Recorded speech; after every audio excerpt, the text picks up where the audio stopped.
Good morning और स्वागत है आपका इस प्यारे से प्लेटफॉर्म टारगेट बोर्ड में। जल्दी से लाइव आ जाइए बच्चा। जैसे कि एक क्लास इस चैप्टर की चल चुकी है, मानव में जनन या रिप्रोडक्शन इन ह्यूमन में, और आज ये उसकी दूसरी क्लास है। और आज भी कुछ अच्छा पढ़ने की कोशिश किया जाएगा। जैसे कल हम लोगों ने पूरी तरीके से अच्छे से पढ़ रखा था पूरे हेडिंग को। जो 2 नंबर के पूछेंगे तो उसमें से हम लोग लिख सकते हैं, ठीक है ना। तो सभी को मेरी तरफ से गुड मॉर्निंग, जय श्री कृष्णा, राधे राधे, सत श्री अकाल, वालेकुम अस्सलाम, से इसका जो नाम सबका स्वागत। जल्दी से आ जाइए। ठीक है गोलू कुमार जी, आज आपका नाम ले लिए, बताइए। राधे राधे बच्चा। दानिश कुमार जी कैसे हो आप? बढ़िया, आप बताओ कैसे हो? तबीयत वगैरह सही रख रहा हो कि नहीं तुम लोग बच्चा? चलो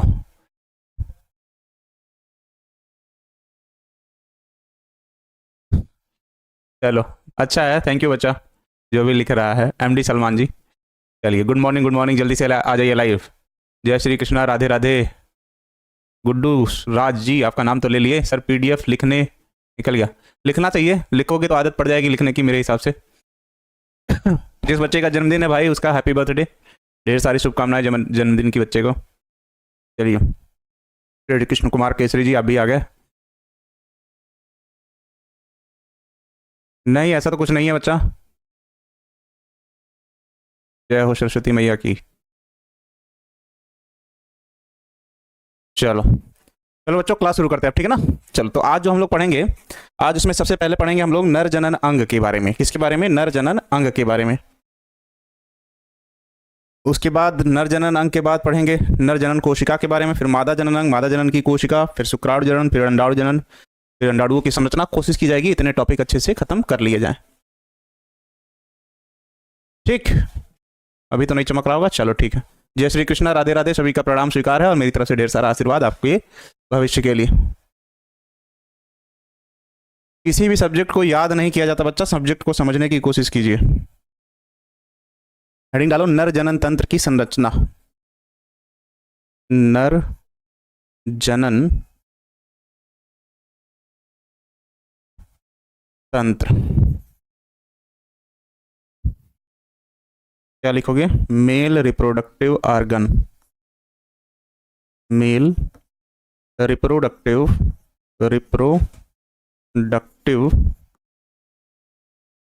ऑर्गन। नर जनन अंग, सिस्टम लिख लो, तंत्र लिखा हो तो अंग लिखते तो ये लिख सकते थे। चलिए बच्चा जल्दी से हो जाइए तैयार ताकि क्लास को किया जाए शुरू। चलो, नर जनन तंत्र। तो सबसे पहले बच्चे हम लोग नर जनन तंत्र को पढ़ाएंगे। मासिक चक्र का टॉपिक बता दीजिए, आएगा लास्ट में आएगा वो, ठीक है ना। चलो ठीक है, गोपाल जी, स्वाति जी और सुमन जी, स्टूडेंट साक्षी जी, प्रजापति जी। चलिए, yes sir yes sir yes sir. चलो, मासिक चक्र वाला टॉपिक लास्ट में आएगा, ठीक है ना बच्चा। चलो, तो सबसे पहले हम लोग बनाएंगे किसको? नर जनन तंत्र को। और जैसे मैं बना रहा हूं वैसे ही आप लोग भी बनाने की कोशिश कीजिएगा, ठीक है माहिर रजा जी। और कोशिश कीजिएगा कि फिगर बनाते समय ही आप लोगों को याद हो जाए। तो हम लोग इसको बीच वाले हिस्से से बनाने की कोशिश करेंगे, कुछ इस तरीके से, ठीक, कुछ इस तरीके से। फिर यहाँ से आएंगे यहाँ पे, फिर यूरेनरी ब्लैडर, पेशाब की थैली या मूत्र की थैली लिखा होगा, और कुछ इस तरीके से बनाने की कोशिश करेंगे, ठीक। और ये हो जाएगा नर जनन तंत्र बनकर तैयार। जितना हम लोगों को आवश्यकता है बस उतना ही बनाने की कोशिश की जाएगी, ठीक। ये है यूरेनरी ब्लैडर। यहाँ पर हैं कुछ ग्रंथियां जिन्हें कहा जाता है बल्बो यूरेथ्रल ग्लैंड और काउप्रस ग्लैंड। बस इससे ज़्यादा बनाने की कोशिश नहीं की जाएगी। इस हिस्से को कहोगे प्यूबिस सिम्फाइसिस यहाँ पर, ठीक है ना। और बाकी यहाँ तो हड्डियाँ होंगी हमारे बैकबोन की, जिसको दर्शाओगे नहीं तब भी चलेगा, लेकिन दर्शा दोगे तो थोड़ा सा एग्जैक्ट फिगर लगने लगेगा, ठीक है ना। चलो, तो ये हो जाएगा नर जनन तंत्र की संरचना। अब इसका करोगे नामकरण। सबसे पहले तो क्या करोगे? नामकरण। तो सबसे पहले नामकरण में इसको लिख लो टेस्टिस या वृषण कोश। क्या लिखोगे? टेस्टिस या वृषण लिखोगे, वृषण कोश नहीं, उसके अंदर होगा, या वृषण। और इसके बाहरी आवरण को क्या कहोगे? स्क्रोटम या वृषण कोश कहोगे, वृषण कोश कहोगे, ठीक। जैसे हमने फिगर बनाया है वैसे ही आप भी बनाने की कोशिश कीजिएगा, ठीक है ना। पेंसिल से फिगर बनाइएगा एग्जाम में, ठीक। इसको क्या कहोगे? इसको कहोगे पेनिस या शिश्न कहोगे। क्या कहोगे? पेनिस या शिश्न कहोगे, ठीक। इसके अंदर जो नली है इसको कहोगे यूरेथ्रा। क्या कहोगे? यूरेथ्रा। इसको हिंदी में भी वही समझिए, क्योंकि ऑब्जेक्टिव क्वेश्चन में यूरेथ्रा ही लिख के आता है, कंफ्यूजन हो जाएगा नाम में हिंदी और इंग्लिश में तो गड़बड़ हो जाएगा, ठीक। इस हिस्से को क्या कहोगे? प्यूबिस। क्या कहोगे? प्यूबिस, प्यूबिस, ठीक। इस हिस्से को क्या कहोगे? यूरेनरी ब्लैडर या मूत्र की थैली। यूरेनरी ब्लैडर या मूत्र की थैली कहोगे। एकदम आराम से बना के पहले समझने की कोशिश करो, एक क्लास एक्स्ट्रा भी होगा तो परेशान मत होइए, ठीक। दूसरी चीज समझ लो बच्चा, ओनली ऑब्जेक्टिव और सब्जेक्टिव लोगे फिर समझने की बात कहां से आएगी, वो तो आप किसी गाइड से भी रट लोगे, ठीक है ना बच्चा। राहुल कुमार जी, इसको कहोगे सेमिनल वेजाइकल। सेमिनल वेजाइकल, सेमिनल वेजाइकल, ठीक। बाकी जो ग्रंथियां हैं, एक को कह लो बल्बो यूरेथ्रल ग्लैंड, या बुल्बो भी कहीं कहीं लिखा रहता है, बल्बो यूरेथ्रल, बल्बो यूरेथ्रल ग्रंथि, और एक को कह लो काउप्रस ग्रंथि। चलो इधर लिख दे रहा, काउप्रस ग्रंथि, काउप्रस ग्रंथि। बात समझ में आ गए? तो ये हो जाएगा नर जनन तंत्र की संरचना। एक बार एग्जाम में नहीं आएगा, अच्छा ठीक है मनीष कुमार जी, मनीष यादव जी, नहीं आएगा तो हो सकता है पेपर आप ही बढ़ा रहे हो, पर पढ़ना तो जरूरी है, ऑब्जेक्टिव तो पूछ लेगा। तो ये हो जाएगा नर जनन तंत्र की संरचना। और नर जनन तंत्र को पूरी तरीके से कितने भागों में विभाजित किया गया है? 2 भागों में विभाजित किया गया है, जिसे प्राथमिक जनन अंग तथा द्वितीयक जनन अंग कहते हैं। जिसे क्या कहते हो? नर जनन अंग को नर जनन अंग को 2 भागों में विभाजित किया गया है। कितने भागों बच्चा? नर जनन अंग को 2 भागों में विभाजित किया गया है, जिसे हम लोग कहते हैं क्या? प्राथमिक जनन अंग। पहला क्या लिखोगे? प्राथमिक जनन अंग, प्राथमिक जनन अंग। और दूसरे को हम लोग कहते हैं द्वितीयक जनन अंग, द्वितीयक जनन अंग कहते हैं। प्राथमिक जनन अंग तथा द्वितीयक जनन अंग, ठीक है ना। अच्छा हम फिगर बना देंगे। अच्छा, प्राथमिक जनन अंग किसको कहा जाता है? वृषण को। किसको? वृषण को। और वृषण के अलावा अन्य जितने भी नाम पढ़ेंगे, जैसे मान लो अभी लिखे थे पेनिस, क्या शिश्न, उसको हिंदी में लिखे थे शिश्न लिखे थे। यूरेनरी ब्लैडर या मूत्र की थैली लिखे थे, मूत्र की थैली। एक होगा शुक्रवाहिका, शुक्रवाहिका, ठीक है ना। इसके अलावा आदि कर लो, जितने भी नाम आएंगे, मतलब इसके अलावा इस वृषण को छोड़ दो, बाकी सब के सब नाम किस में आएंगे? द्वितीयक जनन अंग में। शुक्रवाहिका इसी नली को कहते हो, ठीक है ना, बाद में हम लिख देंगे अभी पढ़ाते वक्त, ठीक। चलो कोई बात नहीं सलमान जी, अगर बाहर आ गया तो होगा, जिंदा होगा, बस उसके अंदर शुक्राणुओं का निर्माण नहीं होगा, उससे ज्यादा उसके शारीरिक संरचना पर कोई फर्क नहीं पड़ेगा, ठीक है ना। चलो तो अगर अब वृषण को बनाया जाए, इसको वृषण को, तो वृषण को अगर बनाया जाए तो वृषण एक थैलीनुमा संरचना के अंदर बंद होता है, जिसे कहते हैं वृषण कोश। क्या कहते हैं? चुपचाप सुनो, वृषण कोश कहते हैं, ठीक। जिसके बाहरी मतलब टेस्टिस में जो आवरण पाया जाता है, टेस्टिस में जो आवरण पाया जाता है उसको कहते हैं ट्यूनिका। क्या कहते हैं? ट्यूनिका कहते हैं, ठीक। अब ये 2 आवरण होता है, एक आवरण को कहते हो ट्यूनिका वेजाइनेल्स, वेजाइनेल्स, और एक आवरण को कहते हैं ट्यूनिका एल्बुजिनी, ट्यूनिका एल्बुजिनी कहते हैं, ठीक। इसके अंदर छोटे छोटे कंपार्टमेंट होते हैं, ऐसे डिवाइड होगा छोटे छोटे कंपार्टमेंट में, टेस्टिस ऐसे छोटे छोटे कंपार्टमेंट में क्या होता है? डिवाइड होता है। इस छोटे छोटे कंपार्टमेंट को हम लोग कहते हैं टेस्टिकुलर लोब्यूल। क्या कहते हैं? Testicular lobule. ठीक, एक टेस्टिकुलर लोब्यूल में 1 से 3 कोशिकाएं पाई जाती हैं, 4 नहीं 3, 1 से 3 कोशिकाएं पाई जाती हैं, जिसको हम लोग कहते हैं सेमनीफेरस ट्यूब्यूल्स। क्या कहते हैं?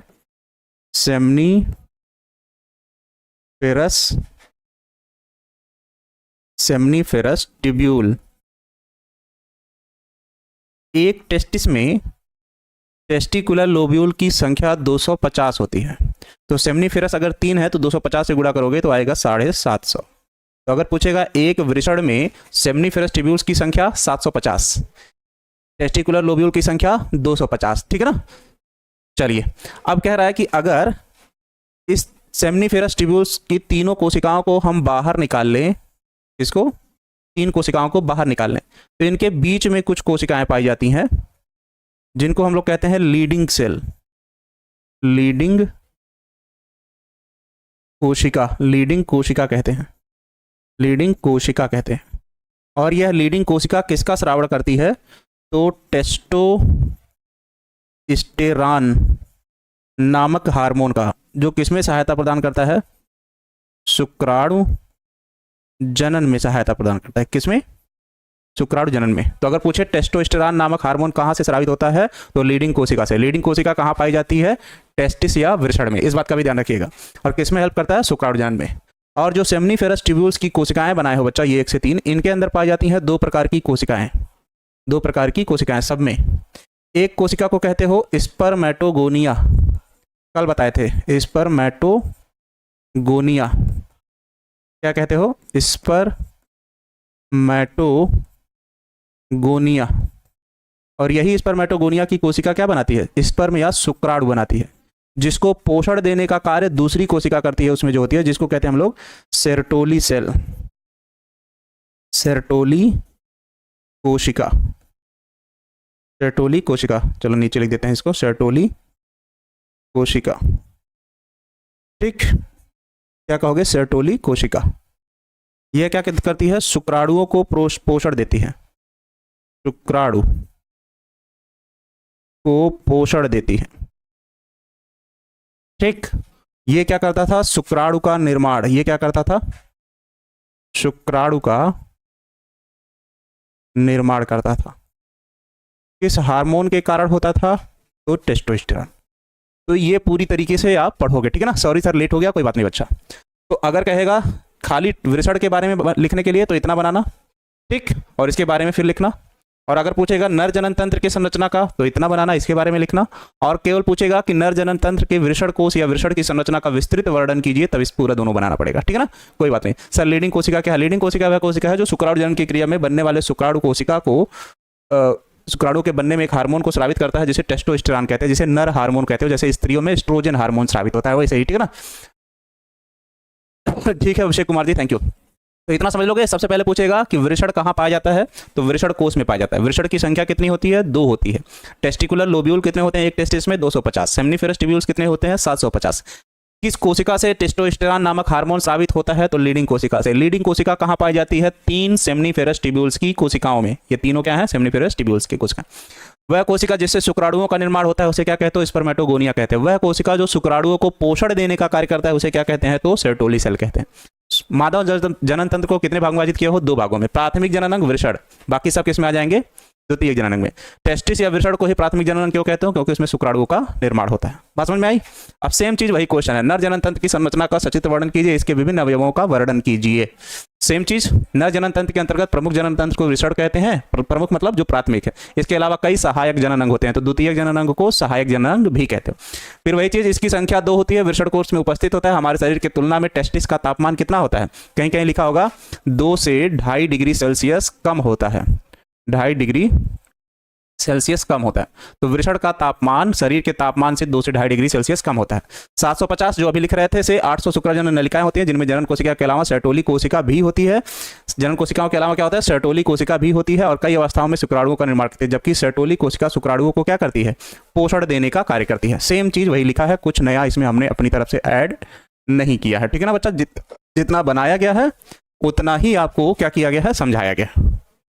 ठीक, तो मुझे नहीं लगता आपको समझ में नहीं आया होगा, आई थिंक समझ में आ गया होगा नर जनन तंत्र अच्छे से, इससे ज़्यादा तो कुछ नहीं रहेगा। ठीक है ना बच्चा। Hello sir, sorry for late, कोई बात नहीं बच्चा, लेट हो गया तो ठीक। फिर सहायक जनन तंत्र की अधिवृक्क हो गया, शुक्रवाहिका हो गया, मूत्रमार्ग हो गया, शिश्न हो गया और ग्रंथियों के नाम हो गया। जो भी चीज़ उसका जो भी कार्य है इसमें मैंने पहले से लिख दिया है, अगर आप इसको अच्छे से पढ़ेंगे तो अच्छे से समझ में आ जाएंगे। तो जितने नाम मैंने यहाँ पर लिखे थे उन्हीं सब के बारे में लिखा है और कुछ नहीं लिखा है। तो अगर पूछेगा नर जनन तंत्र की संरचना का सचित्रण, शिश्न क्या है? शिश्न एक बेलनाकार मांसल ग्रंथि है जो किसमें हेल्प करती है? मैथुन की क्रिया में। किसमें हेल्प करता है? मैथुन की क्रिया में। ठीक है ना। अगला क्या लिखोगे? अधिवृक्क वही चीज है, कुंडलीनुमा जालीनुमा संरचना जो शुक्राणुओं का संचय करती है, निचले भाग में होता है। बल्बोयूथरल ग्रंथि या पुरुषरल ग्रंथि है जो ठीक अवस्थित होती है तथा एक क्षारीय द्रव का स्रावण करती है। इसका स्राव मैथुन के समय मादा के योनि को अम्लीयता को उदासीन करता है ताकि शुक्राणु नष्ट ना हो। सेम चीज पढ़ लोगे, एक लाइन में आप लोगों को अच्छे से याद हो जाएगा, कोई बड़ी बात नहीं है। ठीक है ना, बहुत अच्छे से समझ में आ गया सर। चलो बताओ, ये टॉपिक अच्छे से समझ में आ गया तो एक बार बताओ, पुरुषों के नर जनन तंत्र की संरचना का बताइए। सर लिखते लिखते हाथ दर्द करने लगा बच्चा, एग्जाम हमारा भी हाथ दर्द करता है टाइप करने में। ठीक है ना, चलिए आपके साथ हम भी मेहनत कर रहे हैं और बाकी टीचर भी मेहनत कर रहे हैं, ऐसा नहीं है कि केवल हम। ठीक बताओ, ये तो बात समझ में आ जाएगी? कमेंट में लिखो यस सर। अब शुक्राणु की संरचना पे आते हैं। अजीत जी आपका कमेंट क्यों नहीं पढ़ेंगे? आएगा टाइम से तो पढ़ लेंगे, सामने आएगा। Yes sir, yes sir. चलिए ठीक है, निधि झा जी, जी सर। चलो अब पढ़ते हैं शुक्राणु की संरचना। क्या पढ़ते हैं? शुक्राणु की संरचना, स्ट्रक्चर ऑफ स्पर्म।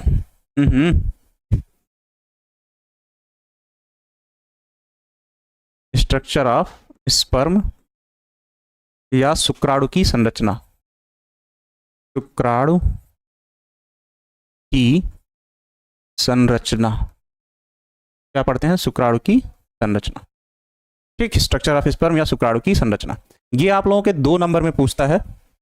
ठीक ये आपके एग्जाम में 2 नंबर का पूछता है, इससे ज्यादा उम्मीद मत रखिएगा आप लोग। ठीक है ना बच्चा? सर अच्छे से समझ में आ गया?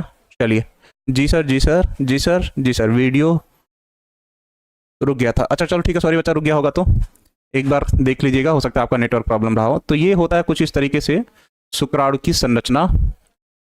ठीक है ना, मानव के। ज्यादा डिटेलिंग मत करने लगेगा, आप ही लोगों का समय नुकसान होगा। ये हो जाएगा शुक्राणु।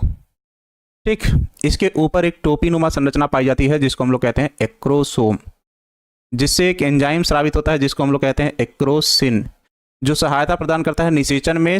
अंडाणु के बाहरी आवरण को क्या करता है? वो तोड़ने का कार्य करता है। और इसी के ऊपरी भाग में पाया जाता है एक केंद्रक और एक पाया जाता है क्या?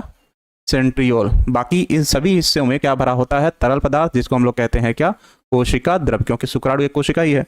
और नीचे की तरफ पाया जाता है माइटोकांड्रिया। क्या पाया जाता है यहाँ पर? माइटोकांड्रिया, बहुत सारे, जो शुक्राणुओं को गति करने के लिए क्या करते हैं? ऊर्जा प्रदान करते हैं। और उसके बाद की संरचना को हम लोग कहते हैं टेल या पूंछ। तो ये शुक्राणु की संरचना हो जाएगी बच्चा। क्या हो जाएगा? शुक्राणु की संरचना।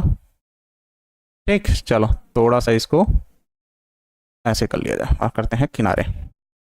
ठीक, बताओ, एक्रोसिन नामक एंजाइम पाया जाता है। बिल्कुल दे देंगे अपनी घड़ी। तुम लोग मेरी घड़ी के पीछे क्यों पड़े हो? इस ऊपर वाले हिस्से को क्या कहते हो? हेड कहते हो। इसको क्या कहते हो? हेड या सिर कहते हो। ठीक, इस नीचे वाले हिस्से को क्या कहते हो? मध्य भाग। मध्य भाग या मिडिल पार्ट कहते हो। Middle part. ठीक, नीचे वाले हिस्से को क्या कहते हो? टेल कहते हो या क्या कहते हो? पूंछ कहते हो। ठीक अगला, इन दोनों संरचनाओं को आपस में जोड़ने वाली जो संरचना है, इस संरचना को नेक कहते हो। नेक या गर्दन कहते हो। तो शुक्राणुओं को सामान्यतः कितने भाग में विभाजित किया गया है? शुक्राणुओं को सामान्यतः 3 भागों में विभाजित किया गया है, पहला, दूसरा और तीसरा। हेड वाले हिस्से के ऊपरी भाग में एक संरचना पाई जाती है टोपीनुमा, जिसे कहते हो एक्रोसोम। क्या कहते हो? एक्रोसोम। इससे एक एंजाइम स्रावित होता है जिसे हम लोग कहते हैं एक्रोसिन एंजाइम। एक्रोसिन एंजाइम यह क्या करता है? यह निषेचन में सहायता प्रदान करता है। किसमें? निषेचन में। निषेचन में क्या करता है? सहायता प्रदान करता है। दूसरा, इसमें पाया जाता है एक केंद्रक। क्या पाया जाता है? केंद्रक पाया जाता है। और इस केंद्रक कैसा होता है, अगुणित होता है, जिसके कारण इनमें गुणसूत्रों की संख्या कितनी होती है, 23। इसी भाग में एक सेंट्रियोल पाया जाता है, या इसी को हम लोग कहते हैं तारक काय। क्या कहते हो, तारक काय कहते हैं। और ये किस में हेल्प करता है, कोशिका विभाजन में। किसमें, निषेचन के बाद कोशिका विभाजन में सहायता प्रदान करता है, विभाजन में सहायता प्रदान करता है, कोशिका विभाजन में क्या करता है, सहायता प्रदान करता है। तीसरे हिस्से में पाया जाता है माइटोकॉन्ड्रिया। इसमें बहुत सारे क्या पाए जाते हैं, माइटोकॉन्ड्रिया, माइटोकॉन्ड्रिया पाए जाते हैं। और यह माइटोकॉन्ड्रिया क्या करते हैं, शुक्राणुओं को ऊर्जा प्रदान करते हैं। किस रूप में, तो एडिनोसिन ट्राइफॉस्फेट के रूप में, जिसके कारण शुक्राणु क्या करता है, गति करता है। क्या करता है, गति करता है। और जिसकी सहायता से गति करता है वो क्या हो जाएगा, टेल या पूंछ। तो इतनी संरचना ऐसे सर पारना है फिगर मतलब। तो चलो, शुक्राणुओं की संरचना में हम लोगों को इतना लिखना पड़ेगा कि शुक्राणुओं को 3 भागों में विभाजित किया गया है, सिर, मध्य भाग, टेल। सिर वाले भाग में टोपीनुमा संरचना पाई जाती है, जिसे एक्रोसोम कहते हैं। एक्रोसोम का निर्माण गाल्जी बॉडी की सहायता से होता है। गाल्जी काय भी लिखा हो सकता है, गाल्जी बॉडी भी लिखा हो सकता है, की सहायता से होता है, जिससे एक एंजाइम स्रावित होता है, जिसे एक्रोसोम कहते हैं, जो निषेचन में सहायता प्रदान करता है। हेड वाले भाग में न्यूक्लियस या केंद्रक पाया जाता है, जिसमें गुणसूत्रों की संख्या 23 होती है, ये अगुणित होता है। इसी भाग में एक तारक काय पाया जाता है, जो कोशिका विभाजन में सहायता प्रदान करता है। मध्य भाग में माइटोकॉन्ड्रिया पाए जाते हैं, जो ऊर्जा का एटीपी के रूप में निर्माण करते हैं, जो शुक्राणु को गत करने में सहायता होता है। और जिसकी सहायता से शुक्राणु गत करता है उसे टेल या पूंछ कहते हैं। बताओ सही है, हाँ अपने लैंग्वेज में ही लिखना है, ठीक है ना। चलो सही है, समझ में आ गया। और ये शुक्राणु है। एक वयस्क मनुष्य प्रतिदिन 10 पे 12 10 पे 13 पावर में है शुक्राणुओं का निर्माण करता है, करोड़ों में है या मिलियन में, जैसे भी समझो, ठीक है ना। और एपिडिडाइमिस से पहुंचकर ये क्या होता है, संचित होता है। इसके सिर में केंद्रक होता है, ऊपरी भाग में गाल्जी काय से बना एक्रोसोम होता है, जो निषेचन की क्रिया में शुक्राणुओं के मादा युग्मक में प्रवेश करने में सहायक होता है। नेक होता है, छोटा सा हिस्सा है जिसमें सेंट्रियोल होता है। मध्य भाग होता है, मिडिल पार्ट, जिसमें माइटोकॉन्ड्रिया रहता है। शुक्राणु को विद्युत ऊर्जा गृह होता है, और टेल की सहायता से ये कोशिका द्रव को शुक्राणु को सक्रिय गतिशील क्या करता है, बनाने का कार्य करता है। तो ये हो जाएगा शुक्राणु के बारे में विशेषता। सर आज क्या है आपको पता है, पता नहीं, आज शुक्रवार है। एटीपी का पूरा नाम एडिनोसिन ट्राइफॉस्फेट, एडिनोसिन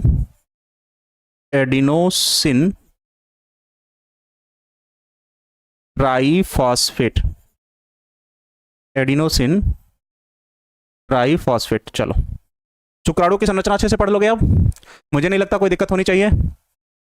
चलो ठीक है, चलो बताओ, शुक्राणु पढ़ लोगे अच्छे से। अब आते हैं स्त्री जनन तंत्र पे, जो कि एग्जाम में जो हिस्सा आपके बारे पूछता है उसके बारे में, ठीक ना। हाँ, माइक्रोस्कोप से देखना पड़ेगा शुक्राणुओं को, हमारी आंखों से नहीं दिखाई देगा। सर आज मेला है, मुझे नहीं पता यार। चलो अब डालते हैं मादा जनन संरचना। मादा जनन तंत्र, या इसी को क्या कहोगे, फीमेल रिप्रोडक्टिव सिस्टम। क्या कहोगे, फीमेल रिप्रोडक्टिव सिस्टम, मादा जनन तंत्र।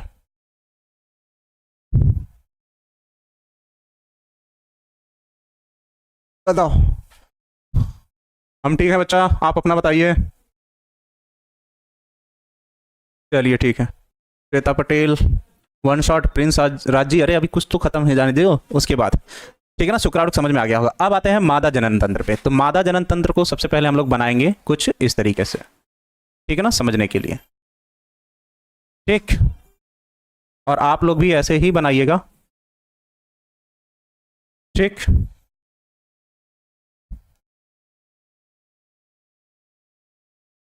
कुछ इस तरीके से ही बनाइएगा आप लोग भी, इससे ज़्यादा मत बनाने की कोशिश कीजिएगा, नहीं तो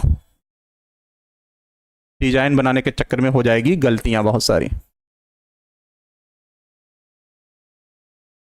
ठीक। तो ये हो जाएगा क्या, मादा जनन तंत्र। छोटा हो जाए भैया, नाम लिखने के लिए जगह भी चाहिए। चलिए, ये हो जाएगा मादा जनन तंत्र। चलो छोटा तो हो गया इतना, इससे ज़्यादा छोटा ना किया जाए, ठीक है ना। चलो, शुक्राणु के मध्य भाग में माइटोकॉन्ड्रिया पाया जाता है। चलो अब इसको भी हम लोग नामकरण करेंगे। इसको कहते हैं अंडाशय या ओवरी, ओवरी या अंडाशय कहते हैं। क्या कहोगे, ओवरी या अंडाशय। स्त्रियों में अंडाशय की संख्या कितनी हो जाएगी, 2। अंडाशय गर्भाशय की सहायता से जिससे जुड़ा होता है उसे कहते हैं हम लोग लिगामेंट। क्या कहते हैं? लिगामेंट या स्नायु कहते हो, स्नायु। तो ऑब्जेक्टिव में भी पूछता है कि गर्भाशय से अंडाशय किसकी सहायता से जुड़ा होता है, तो स्नायु की सहायता से। ये अंगुलियों के समान जो संरचना है इसको कहते हैं हम लोग फिम्बरी। क्या कहते हैं? फिम्बरी। या इसी को लिखते हो झालर। क्या लिखते हो? झालर। वो दिवाली वाला झालर नहीं, लरी जो लगाते हो लाइट वाला, ठीक। और इसके ऊपर जो नली जैसी संरचना है, इस नली जैसी संरचना, इसके पहले हिस्से को कहते हैं इनफंडीबुलम, कहते हैं इनफंडीबुलम। फिर एक संरचना आती है एम्पुला। क्या है? Ampulla, ampulla. फिर एक संरचना आती है इस्थमस। क्या है? इस्थमस। और तीनों को मिला के ही इन तीनों संरचनाओं को मिला के ही कहा जाता है संयुग्मन नलिका। संयुग्मन नलिका, जहां होता है निषेचन। संयुग्मन नलिका, ठीक। इसको क्या कहते हो? संयुग्मन नलिका। या सीधे सीधे हम लोग एक लाइन में इसको हम लोग क्या कहते हैं? संयुग्मन नलिका। संयुग्मन नलिका। तो अगर पूछेगा संयुग्मन नलिका कितने भागों में विभाजित है, तो 3 भागों में विभाजित है, ठीक। कौन कौन सा भाग हो जाएगा? इनफंडीबुलम, एम्पुला और इस्थमस, ठीक है ना। चलो, अब कह रहा है कि इस बीच वाले हिस्से को कहोगे यूट्रस, या इसको कहोगे गर्भाशय। क्या कहोगे? गर्भाशय कहोगे, ठीक।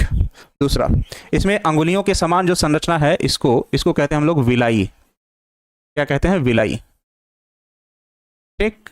इसको विलाई ही लिखो, ज्यादा बेहतर है, क्योंकि रसांकुल लिखा होता है कहीं कहीं तो उससे नाम में कंफ्यूजन आ जाएगा। वो जीभ में भी पाया जाता है, ठीक है ना सर। आज अच्छा, ठीक है, ठीक, कोई बात नहीं। और गर्भाशय में पाए जाते हैं बच्चा 3 आवरण। कितने आवरण पाए जाते हैं? 3 आवरण पाए जाते हैं, ठीक है ना। इसके बाहरी आवरण को हम लोग कहते हैं पेरीमेट्रियम। क्या कहते हैं? पेरीमेट्रियम। पेरी मतलब किनारा, मेट्रियम मतलब गर्भाशय। तो गर्भाशय के किनारे वाले भाग को क्या कहोगे? पेरीमेट्रियम।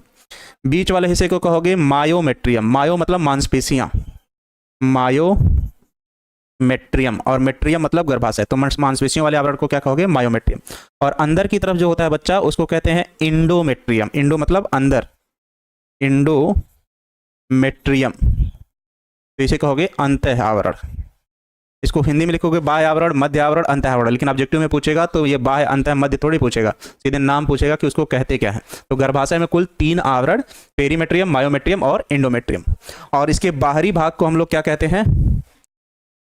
इसके बाहरी भाग को हम लोग कहते हैं वेजाइना। क्या कहते हो? वेजाइना। और अंदर वाले हिस्से को कहते हैं सर्विक्स। क्या कहते हैं? सर्विक्स। सर्विक्स कहते हैं, ठीक है ना। सर्विक्स का काम क्या है? यह शिशु के जन्म में सहायता प्रदान करता है। यह शिशु के जन्म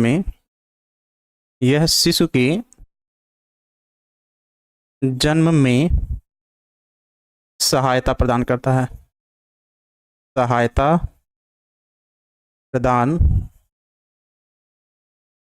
करता है। तो अगर पूछेगा स्त्री के मादा जननांग की संरचना का सचित्र वर्णन करें, तो इतना हम लोगों को बनाने पड़ेगा। और इसको भी पुरुषों के समान क्या करते हैं? 2 भागों में विभाजित करते हैं, प्राथमिक जननांग और द्वितीयक जननांग।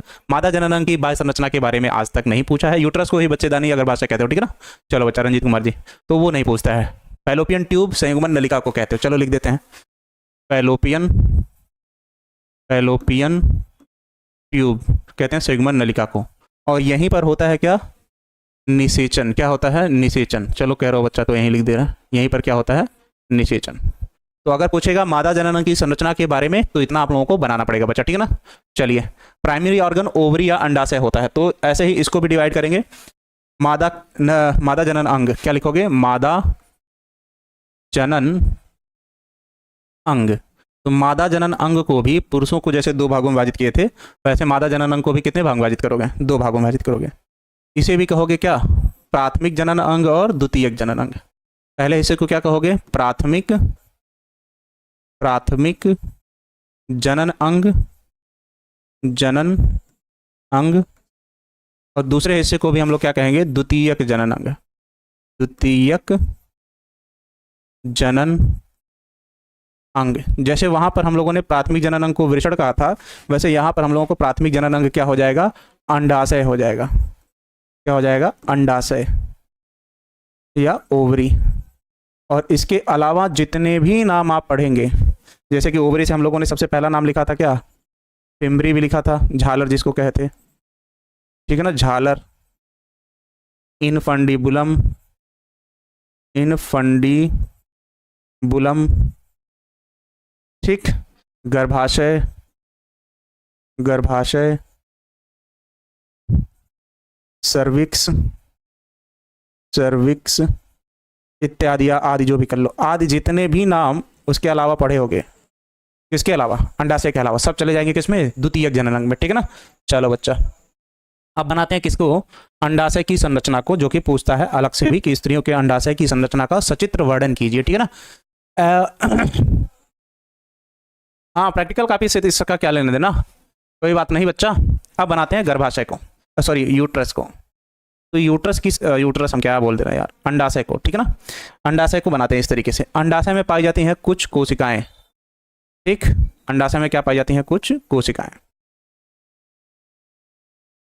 क्या पाई जाती हैं, कुछ कोशिकाएं।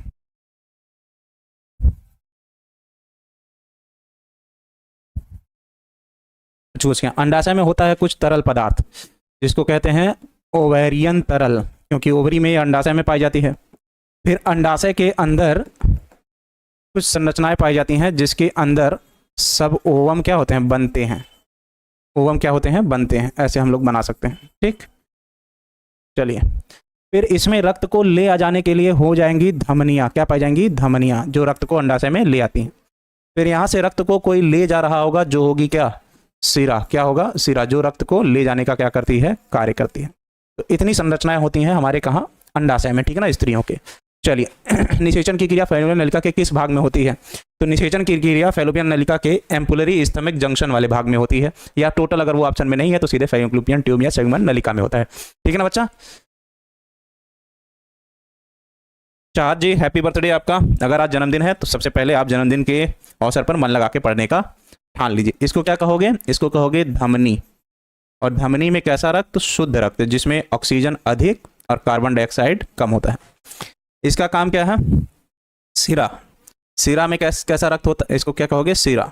सिरा में अशुद्ध रक्त होता है, जिसमें ऑक्सीजन की मात्रा कम, कार्बन डाइऑक्साइड की मात्रा क्या होती है, ज़्यादा होते हैं।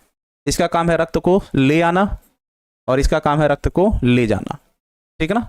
इसका काम है रक्त को ले जाना।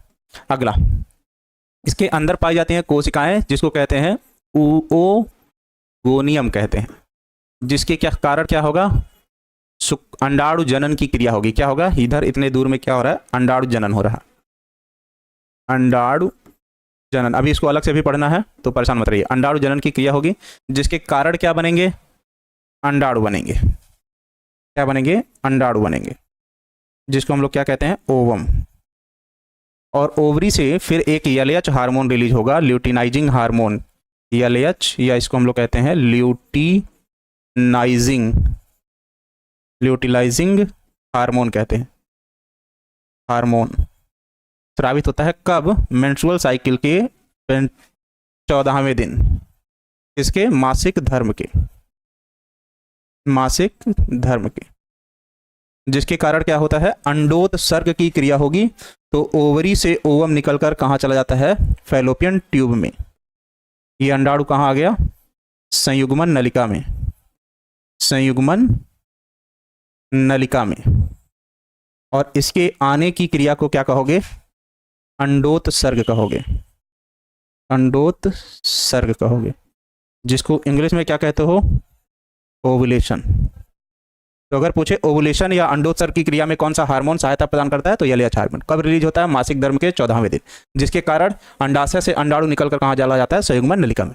अंडाशय में रक्त को ले आने वाले हिस्से को धमनी कहते हो, जिसमें शुद्ध रक्त होता है। बिल्कुल 95+ आ जाएगा। रक्त को ले जाने वाले हिस्से को सिरा कहते हो, जिसमें अशुद्ध रक्त होता है। अंडाशय में पाई जाने वाली कोशिकाओं को ओगोनियम कहते हैं, जो अंडाणु जनन की क्रिया के द्वारा क्या बनाते हैं, अंडाणुओं का निर्माण करते हैं। तो बताओ, मादा जनन अंग समझ में आया कि नहीं, एकदम आराम से शांति से पढ़ो। अभी देखो कितना बढ़िया समझ में आएगा। मादा जनन अंग समझ में आया कि नहीं, इसको क्या कहते हैं, तरल पदार्थ कहते हो, तरल कहते हो, ठीक है ना, ओवरी में जो पाया जाता है वो। चलो, चलिए बताइए। बताओ। अजीत रावत जी देख रहे हैं कमेंट पर, टॉपिक इतना क्रिटिकल है कि उसको समझाना ज़्यादा जरूरी है और आपको समझना ज़्यादा जरूरी है, ठीक है ना। चलिए, 85 का प्लस का कौन सा आंकड़ा तय कर रहा है यार, 95 के ऊपर जाओ, 97 के, ठीक है ना। चलो बताओ, आ गया सर जी, यस सर जी, सर जी सर। अरे हम और पढ़ा देंगे भाई, हमारा क्या है, पर समय नियमित सीमित है ना।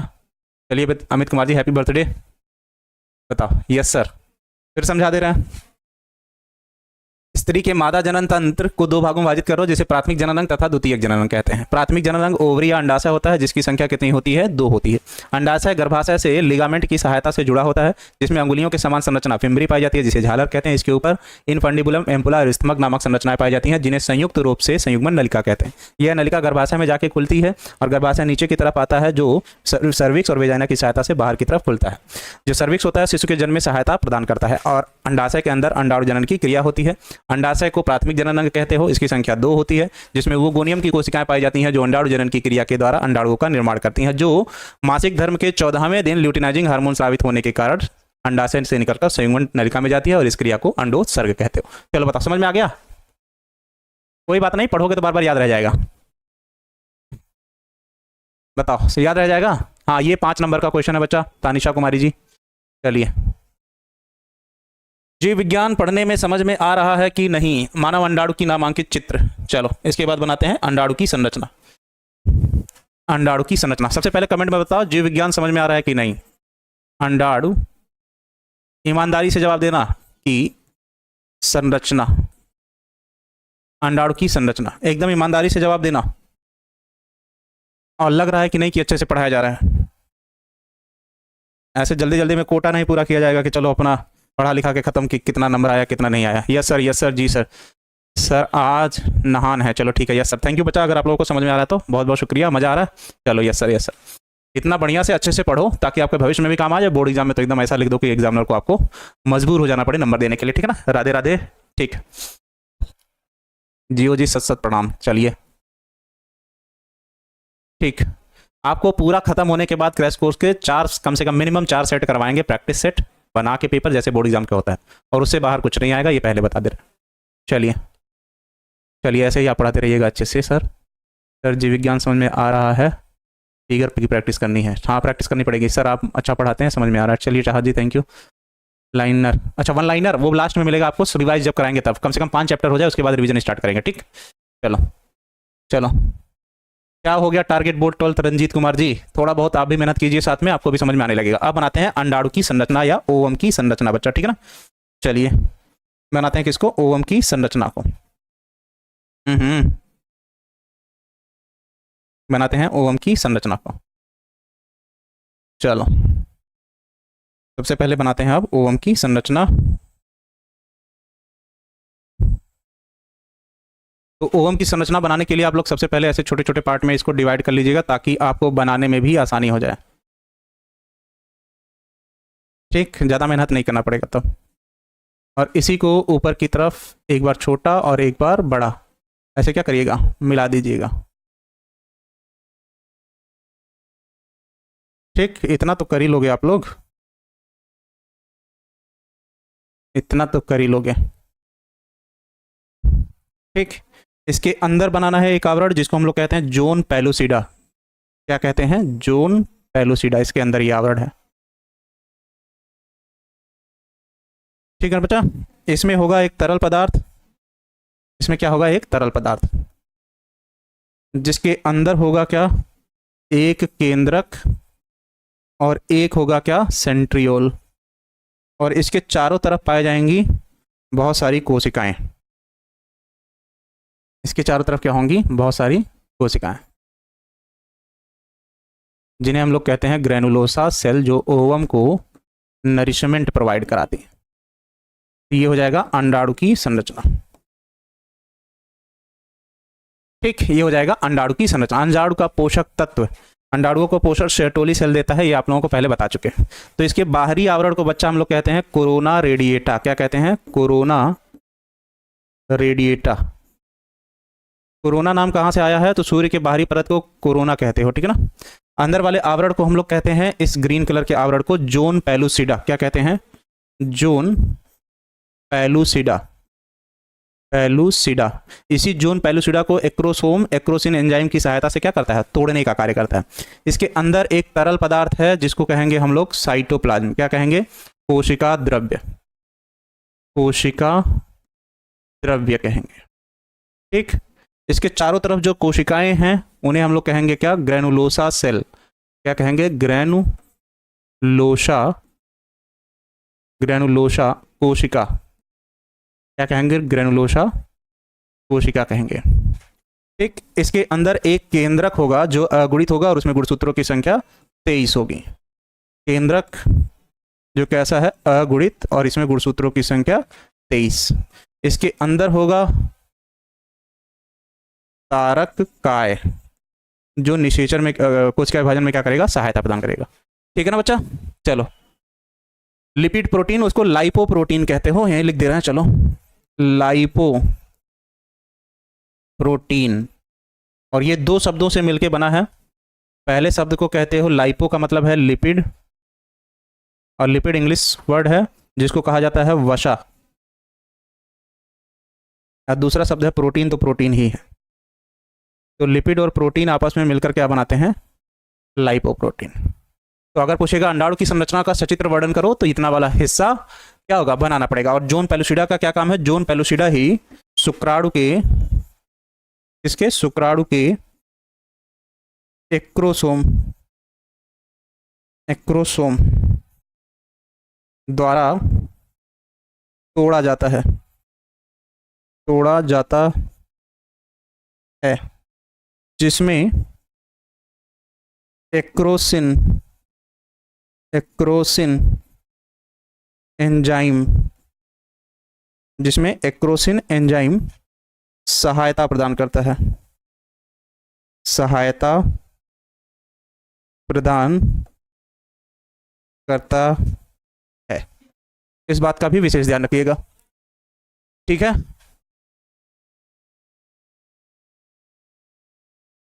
चलो कोई बात नहीं भाई, हमको भी ठंडा लगता है, हम भी ठंड कंबल में बैठ के पढ़ लेंगे। ठीक है ना, अच्छे समझ में आ गया। अगर ओवम के बारे में पूछेगा तो अच्छे से बना के लिख लोगे आप बताओ जल्दी से। ठीक है तिवारी जी, क्या नाम है आपका, आयांश तिवारी जी, थैंक यू बच्चा। अगर आपको लगता है कि हम अच्छा पढ़ा लेते हैं तो चलिए बताइए। बिहार का छठ पूजा अच्छा लगा भाई, मैं ऐसा कह रहा हूँ। चलिए बताइए। तो अंडाणु जिसकी संरचना में क्या होगा, दो आवरण पाए जाते हैं, जिसके बाहरी आवरण को कोरोना रेडिएटा तथा अंदर वाले आवरण को जोन पेलुसिडा कहते हैं। ये सबसे कठोर हिस्सा होता है जिससे शुक्राणु को एक्रोसोम की सहायता से तोड़ा जाता है निषेचन की क्रिया में। किसकी सहायता से, एक्रोसिन एंजाइम की सहायता से। इसके अंदर एक केंद्रक पाया जाता है जिसमें गुणसूत्रों की संख्या 23 होती है, जो अगुणित होता है और उसमें तारक का या कोशिका विभाजन में सहायता प्रदान करता है। और इसका पोषक तत्व लाइपोप्रोटीन होता है जो लिपिड और प्रोटीन से मिलकर बना होता है, जिसे वसा भी कहते हो। और इसके चारों तरफ ग्रेनुलोसा सेल की कोशिकाएं पाई जाती हैं और इसमें पाए जाने वाले तरल पदार्थ को कोशिका द्रव्य कहते हो। ठीक है ना। अरे वो एक बच्चा है कोई तिवारी करके, उसने लिखा है, ठीक है ना, उसका सरनेम है तिवारी। चित्र दिमाग खराब करता है, तब आप पढ़ोगे नहीं तो कैसे, कोशिश करो। चलो ठीक है, और रोशन राज प्रजापति जी, चलो ऐसे पढ़ेंगे तो 70 मार्क आ जाएगा। अरे भगवान, सन्नी कुमार जी, चलिए। नामांकित अणु का चित्र बनाइए। मादा अंडाणु का लगभग गोलाकार 0.2 मिलीमीटर व्यास का होता है। अंडाणु के मध्य अगुणित केंद्रक होता है जो द्रव संचित करने का थोड़ा फूल जाता है। इसकी जनन कोशिका को जर्मिनल वेजाइकल कहते हैं। अंडाणु के कोशिका द्रव में अनेक कोशिकाएं जैसे माइटोकॉन्ड्रिया, गाल्जी बॉडी आदि पाए जाते हैं, वो तो होना ही है। पीतक कला के बाहर या पारदर्शी है कोशिका कला जोन पेलुसिडा कहलाता है, जो जोन पेलुसिडा के बाहर की कोशिका की बनी एक प्रतिपोत होती है जिसे कोरोना रेडिएटा कहते हैं। ये मानव के अन्य सभी स्तनधारी अणुओं में पीतक नहीं होता है। बात समझ में आ गई, इससे ज्यादा लिखना नहीं है आप लोगों को। और इसमें भी केवल क्या कहते हैं, अच्छी अच्छी चीजें लिखी है। मान लो अंडाणु का व्यास पूछ लेगा तो लिख दिए हैं पहले से ही, ठीक, इतना होगा। अगुणित केंद्रक होता है, ये आप लोगों को हम बता चुके, ठीक, अगुणित केंद्रक होता है, ये आप लोगों को बता चुके, ठीक। अगला क्या है, फूल जाता है, अंडाशय में वेजाइकल कहते हैं। अंडाणु में अनेक कोशिका द्रव्य के अंदर होता है। कोरोना रेडिएटा आवरण है, और जोन पेलुसिडा ये भी क्या है, एक आवरण है, तो इसको भी आप लोग पढ़ चुके, ठीक है ना, 2 आवरण होते हैं। चलिए बात समझ में आ गई, अच्छा ठीक है, कोई बात नहीं। चलो, और ये पुरुषों को शुक्राणु जनन की क्रिया को और अंडाणु जनन की क्रिया को, चलो तो पढ़ते हैं शुक्राणु जनन की क्रिया को, ठीक है ना। कभी टाइम कितना है, 4 मिनट, 4 मिनट में हो जाएगा, परेशान मत रहिएगा। तो शुक्राणु जनन, सबसे पहले किसको हेडिंग डालते हैं, शुक्राणु जनन। आराम से 1-2 मिनट एक्स्ट्रा लगेगा, इससे ज़्यादा नहीं लगेगा, हो जाएगा, ठीक है ना। या इसी को कहते हो स्पर्मेटोजेनेसिस, स्पर्मेटोजेनेसिस, स्पर्मेटोजेनेसिस, ये इसी को क्या कहते हैं बच्चा? शुक्राणु जनन। चलिए, अब शुक्राणु जनन की क्रिया कहाँ होगी? पुरुषों के वृषण में होगा। और वृषण में कहाँ होगा तो हम बता देते हैं आपको, फिगर हम लोगों ने बनाया ही है। वृषण में कहाँ होगा? तो वृषण में होगा इस जगह पर, इस कोशिका के अंदर, जिसको सेमनीफेरस ट्यूब्यूल्स कहते थे, क्योंकि इसी के अंदर दो प्रकार की कोशिका। तो किसी एक कोशिका को हम आकार में बड़ा बना लेते हैं, किसी एक कोशिका को आकार में क्या करते हैं? बड़ा बना लेते हैं, ठीक है ना बच्चा? किसी एक कोशिका को हम आकार में क्या कर रहे हैं? बड़ा बनाने की कोशिश कर रहे हैं। चलिए, ये हो गया मान लो एक कोशिका, आकार में इसको हम बड़ा बना रहे हैं, ठीक है ना? और ये कौन सी कोशिका है? तो ये है सेमनीफेरस ट्यूब्यूल्स, सेमनीफेरस ट्यूब्यूल है, सेमनीफेरस ट्यूब्यूल, सेमनीफेरस ट्यूब्यूल। एक मिनट, वहां पे ट्यूब्यूल कैसे लिखे हैं? सेमनीफेरस कहाँ गया भैया? जल्दी से आ जा। सेमनीफेरस ट्यूब्यूल, सही तो लिख रहे थे यार, ट्यूब्यूल, ठीक। ये किसकी संरचना है? सेमनीफेरस ट्यूब्यूल्स की संरचना। इसके अंदर दो प्रकार की कोशिकाएं पाई जाती हैं, अभी हम लोगों को बताया ही था। एक कोशिका मान लो ये है, और दूसरी कोशिका मान लो ये है। जो छोटी वाली कोशिका है इसको हम लोग कहते हैं सेर्टोली कोशिका, सेर्टोली कोशिका कहते हैं। गला बैठ रहा है क्या यार? ठीक। और जो उसके बाद वाली कोशिका है इसको हम लोग कहते हैं क्या? स्पर्मेटोगोनिया। क्या कहते हैं? स्पर्मेटोगोनिया, स्पर्मेटोगोनिया, ठीक। 1-2 मिनट एक्स्ट्रा दीजिएगा, इससे ज्यादा नहीं, ठीक है ना बच्चा? सर अंडा लग रहा है, कोई बात नहीं। तो जैसे ही टेस्टोस्टेरॉन हार्मोन स्रावित होगा, कौन सा? टेस्टोस्टेरॉन स्रावित होगा, किससे? लीडिंग कोशिका से। किससे? लीडिंग कोशिका से। ये क्या करेगा? स्पर्मेटोगोनिया की कोशिका को किस में बदल देगा? प्राथमिक स्पर्मेटोसाइट्स में। किसमें? स्पर्मेटोसाइट्स में। और स्पर्मेटोगोनिया की कोशिका द्विगुणित होती है, ये चीज ध्यान रखना। और ये भी बदल जाएगा किस में? द्विगुणित अवस्था में, ठीक। सॉरी, द्विगुणित नहीं, अगुणित अवस्था में, क्योंकि यहां पे होगा क्या? अर्धसूत्री कोशिका विभाजन। अब अर्धसूत्री, पहले ही क्लास में बताए थे, अर्धसूत्री कोशिका विभाजन क्या है? कोशिका विभाजन। और फिर ये बदलेगा किसमें? अब ये हो जाएगा अगुणित, ये बदलेगा द्वितीयक स्पर्मेटोसाइट्स में, द्वितीयक स्पर्मेटोसाइट्स की कोशिका में। और द्वितीयक स्पर्मेटोसाइट्स बदलेगा स्पर्मेटिड्स में, स्पर्मेटिड्स की कोशिका में, स्पर्मेटिड्स कोशिका में। और स्पर्मेटिड्स कोशिका जो होगा वो अपने आकार और संरचना में परिवर्तन करेगा। किसमें? आकार और संरचना में क्या करेगा? परिवर्तन करेगा, और परिवर्तन करने की क्रिया को कहते हैं कायांतरण। और जिसके कारण वो बदल जाएगा किसमें? जिसके कारण वो बदल जाएगा शुक्राणु में। इसमें शुक्राणु में। और शुक्राणु कैसे होते हैं? अगुणित। तो ये भी कैसा होगा? अगुणित। ये कैसा होगा? अगुणित। तो शुक्राणु का निर्माण जिस कोशिका से हुआ उसे हम लोग क्या कहें? स्पर्मेटोगोनिया। और जैसे ही ये बनकर तैयार हुआ, अरे रे रे रे रे कहाँ जा रहा भैया, तुम यही रहो। जैसे ही एक मिनट थोड़ा सा छोटा कर लें। जैसे ही ये बनकर तैयार हुआ, अब शुक्राणु जी यहाँ से चल देंगे, निकलकर यहाँ से निकले और चल दिए किसके पास? सेर्टोली कोशिका के पास। और उनके क्यों जा रहे हैं? पोषण की क्रिया के लिए। क्या करने के लिए? पोषण की क्रिया के लिए। अभी तो लिखे थे इस पर, सेर्टोली सेल शुक्राणु को क्या करता है? पोषण करता है। पोषण की क्रिया होगी, ठीक। अब यहाँ 3 क्रियाएं एक साथ हो रही हैं बच्चा, एकदम आराम से सुनिएगा, ठीक है ना? शुक्राणु जनन की परिभाषा में बदल दिया जाता है, हाँ ठीक। चलो, यहाँ पे 3 क्रिया हुआ। पहली क्रिया हुई शुक्राणु जनन, जिसको कहते हैं स्पर्मेटोजेनेसिस। दूसरी क्रिया हुई स्पर्मियोजेनेसिस। स्पर्मियोजेनेसिस, ये लिख रहे हैं स्पर्मियोजेनेसिस। अभी इसका अर्थ भी हम समझा दे रहे हैं। तीसरी क्रिया हुई स्पर्मिएशन। स्पर्मिएशन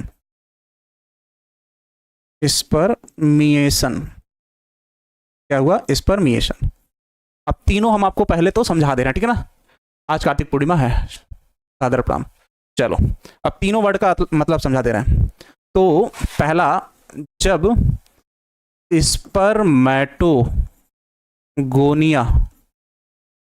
स्पर्मेटोगोनिया, ये ऑब्जेक्टिव के लिए है, ठीक, स्पर्मेटोगोनिया। इसके बाद छोड़ देंगे तीनों समझाने के बाद, कि कोशिका से शुक्राणु का निर्माण होगा। क्या हो? शुक्राणु का निर्माण। तो इस क्रिया को हम लोग कहेंगे स्पर्मेटोजेनेसिस। स्पर्मेटोजेनेसिस पहला वर्ड।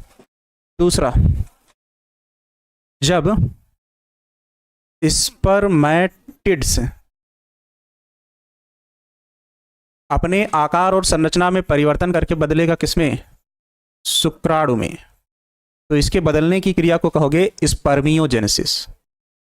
स्पर्मियो कहा गया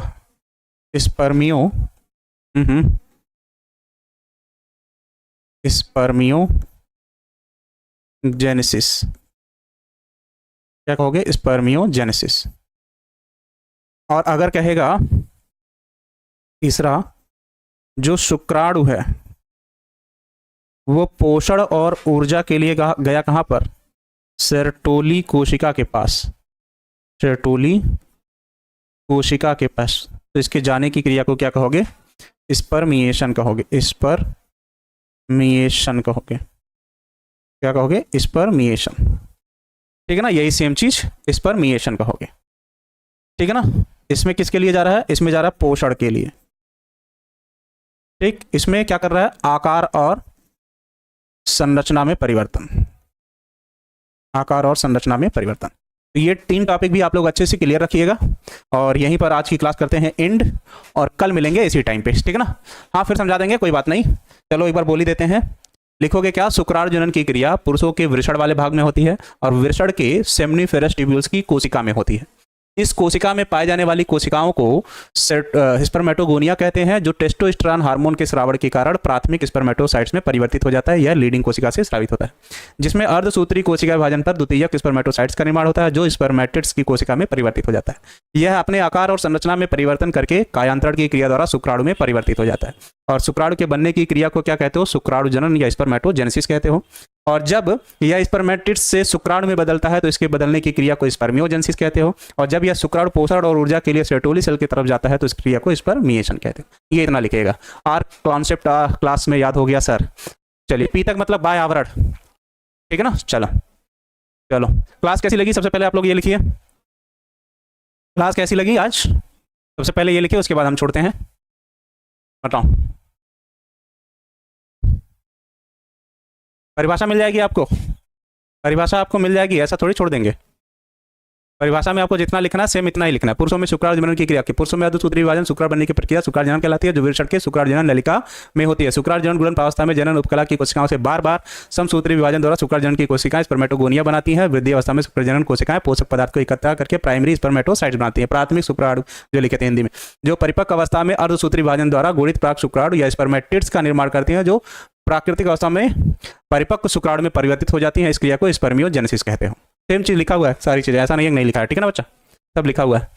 thank you sir, 101% concept clear हो गया। गुरुजी एक बार 80 पर, मतलब मस्त जबरदस्त, ओके थैंक यू। सब लोगों का कमेंट पॉजिटिव है। एक दो बच्चों को थोड़ा बहुत दिक्कत है तो उनको भी कह रहे हैं बच्चा आप भी साथ में मेहनत करिए, आदत डालिए, थोड़ा अपने भी तरह से कोशिश कीजिए, ठीक है ना। चलो बच्चा, चलो कल मिलते हैं इसी टाइम पे, तब तक के लिए बाय, गुड नाइट, जय हिंद। मुस्कुराते रहिए और दिन भर पढ़ते रहिए, स्वस्थ रहिए। चलो।